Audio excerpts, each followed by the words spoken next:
So avoid using these tools on the OSCP. Yeah, I know I've made a video on this in the past, but I wanted to make a more concise version. That was a bit long. I wanted to really give you what you need to know for OSCP on this one.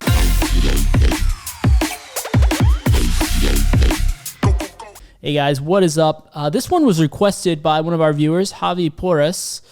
And likewise, if any of you guys have questions, definitely ask them in the comment section. If it's something I could see worthy of making a video of, then it can help multiple people. So even though I made a video about what tools are not allowed on the OSCP, I believe it was back in October of last year, I wanted to recreate the video because that one was a bit lengthy, and I really wanted to make this one concise, and so there's no question. So let's just get right on into it.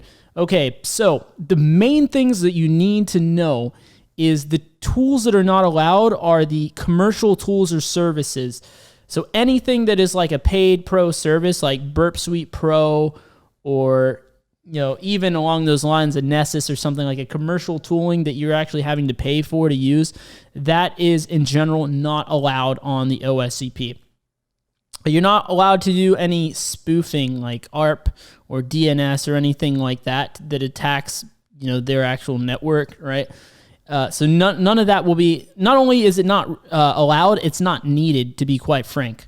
Also, automatic exploitation tools along those lines, like any DB Autopwn, Browser Autopwn, SQL Map, SQL Ninja, all that stuff is not allowed on the OSCP. And like I said, you actually won't need it. So if there's any other tool that is an auto exploiter, we could extrapolate that would also not be allowed. And now mass vulnerability scanners is another thing they call out as not allowed. So Nessus, Nexpose, OpenVOS, Canvas, Core, Impact, Saint, etc., right?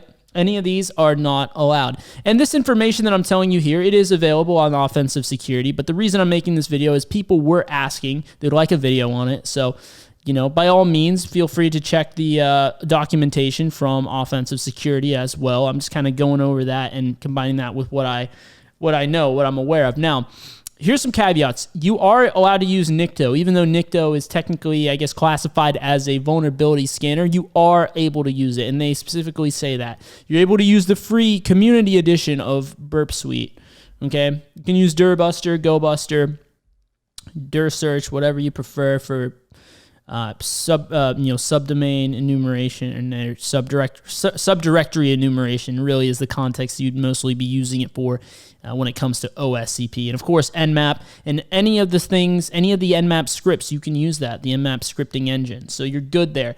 Now, when it comes to Metasploit, if you weren't aware, I think most people know this, but if you didn't, you're allowed to use Metasploit on one box during the OSCP. So you could actually use it multiple times as long as it's only on that one box, okay? So this also goes for the Meterpreter shell. You can only have the Meterpreter shell on one box. So that counts as your usage of Metasploit. So just keep that in mind. This is pretty much it. I want to keep this video short. I want to keep it brief. But another thing that I would say is if you are truly unsure about a tool, you watch this video all the way through and you're still not sure of if some tool that you use would be allowed or not on the OSCP, what you can do is once you sign up, you'll have access to the Offensive Security forums. You can ask at any time. You can create a forum post asking for confirmation if your tool is allowed on the OSCP or not. And maybe before that, look around the forum. Maybe someone else asked that question already. But yeah, you can talk to the people that work at Offensive Security, like once you enroll for the certification, and they can confirm with you whether or not the tool is allowed. So if you're really unsure, lastly, that is something that you can do. Hopefully this video was of help. I'm going to try to keep it short, keep it brief, straight to the point.